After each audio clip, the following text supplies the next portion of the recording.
Good evening, and welcome to Back to School Night at Glasgow Middle School. My name is Mr. Shands, and I will be one of your child's History 6 teachers this year. I just want to say a quick thank you to coming. We are so happy you were able to join us in this virtual setting. And yeah, I look forward to telling you a little bit more about your child's History 6 class this year.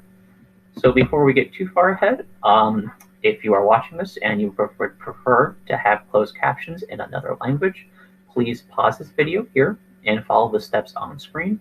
They will allow you to translate what I'm saying into whatever your preferred language is on YouTube for the closed captions.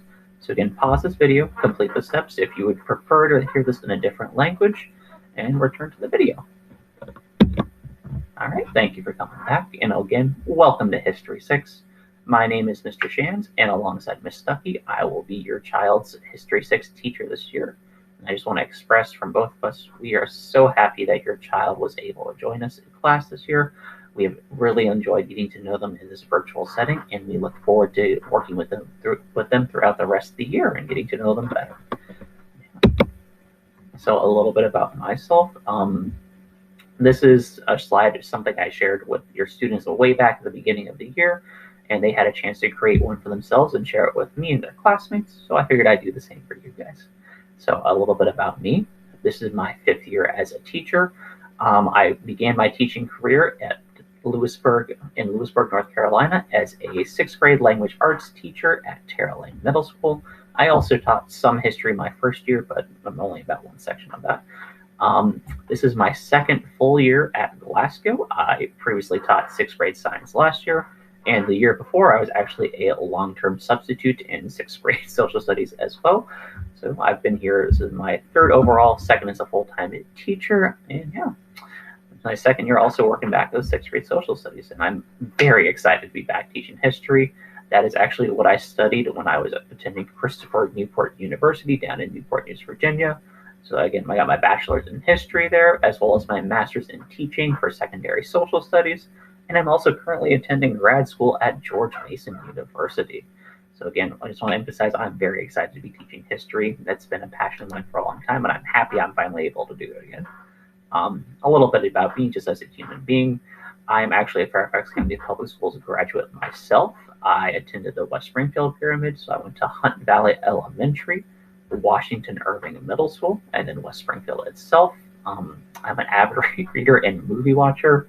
I made it a goal between my last 2 birthdays to watch 100 or more movies, and I was able to achieve that goal actually largely due to the whole quarantine situation. I'm a big outdoorsy type of person, so I love being able to go outside and just do any activity, especially disc golf. If you have not checked, or if you have the time and you'd like to try it, I highly recommend Blue Mountain Park. It's the closest to Glasgow.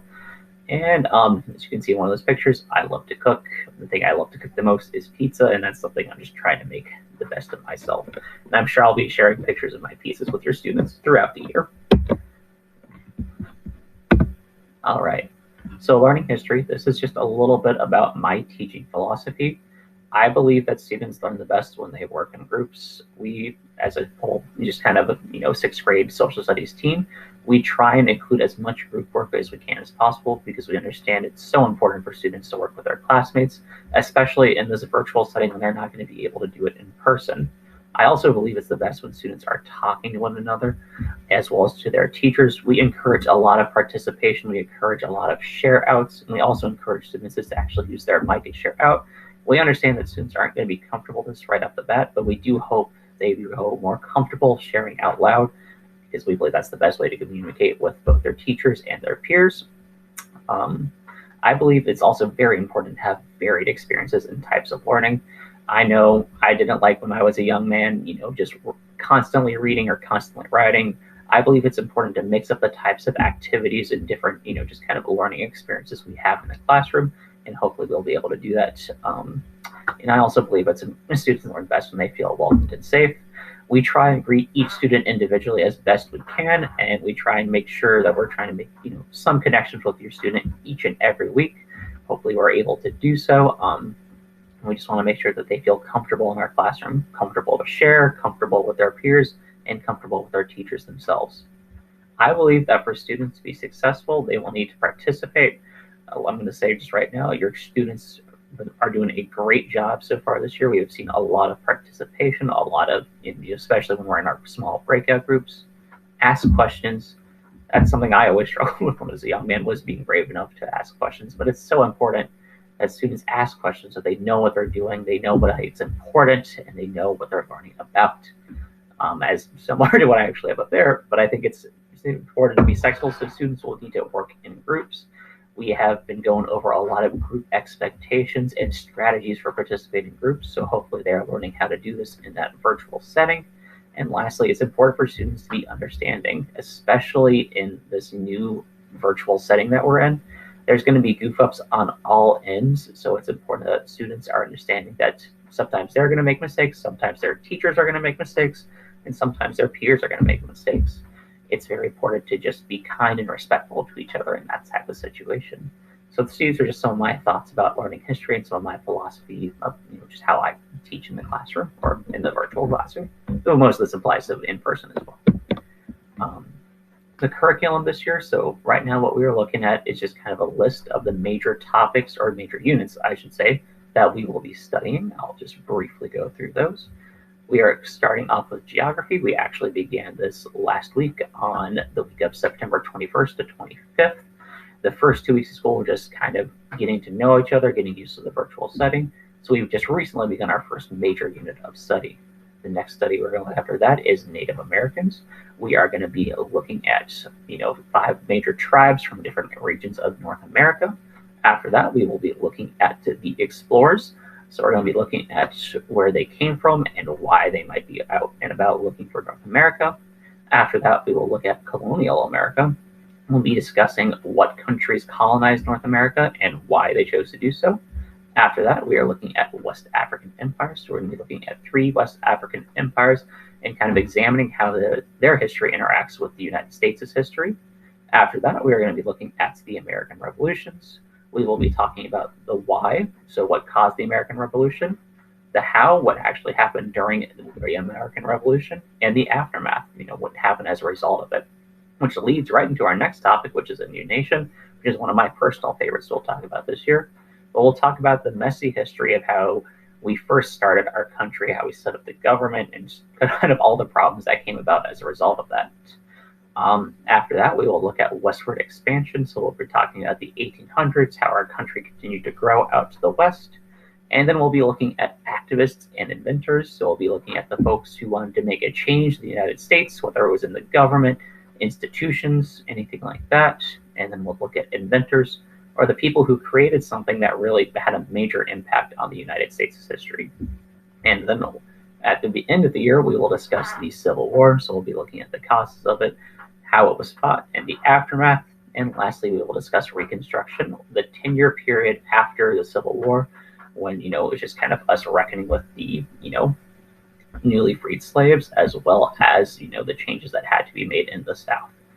So yeah, that is our curriculum this year. It's crazy to think we're going to cover all of this in the school year, but we'll find a way. Grading and assessments. So these are the various types of assignments you are going to be seeing on your child's SIS. To begin, formative assessments. These are checks for understanding during the learning process. So these will just be mostly short classroom activities where Ms. Stuckey and I are just making sure that your student has learned what they need to learn.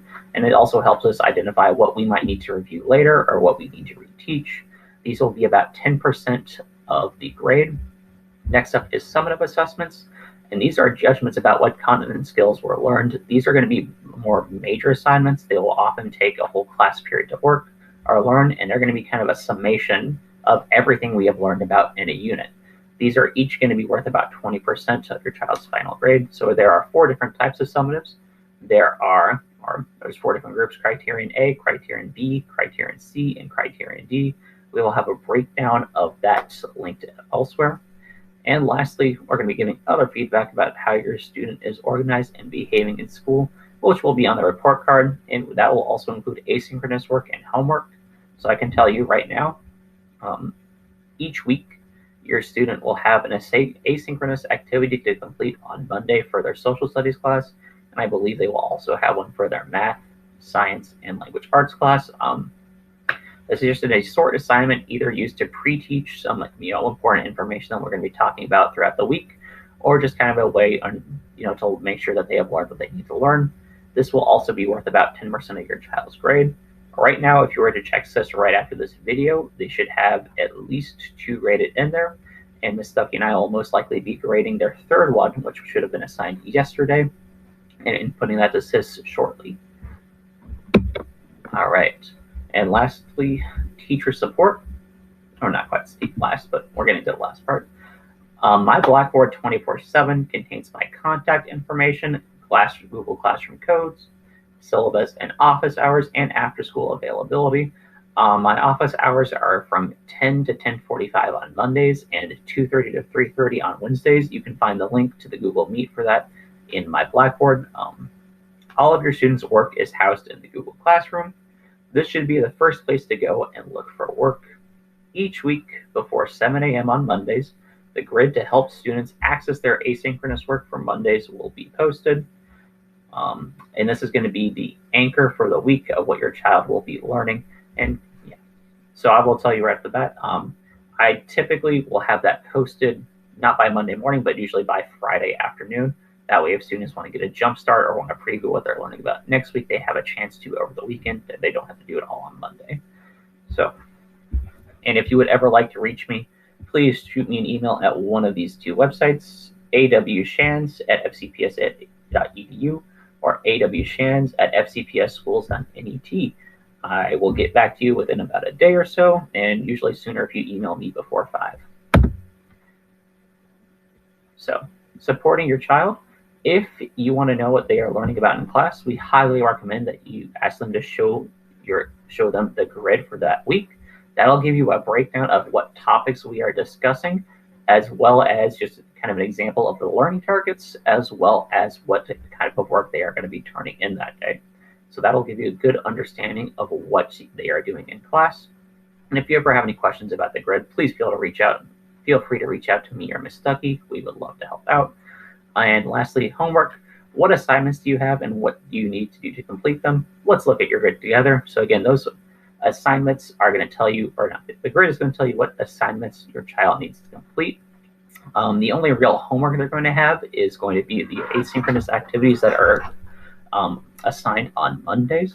Though sometimes if your child does not finish an activity in class, we will ask them to finish it outside of class, but that's going to be a very rare occasion. All right. And lastly, just some general supplies that your students might need. It would be positive or good for them to keep pencils and pens as well as some paper on hand in case they need to write something down during the lesson. They should also have a Glasgow Middle School agenda that they can use. I mentioned this already, but a binder with some loose leaf paper or a notebook just in case they need to write something down. And lastly, FCPS on computer.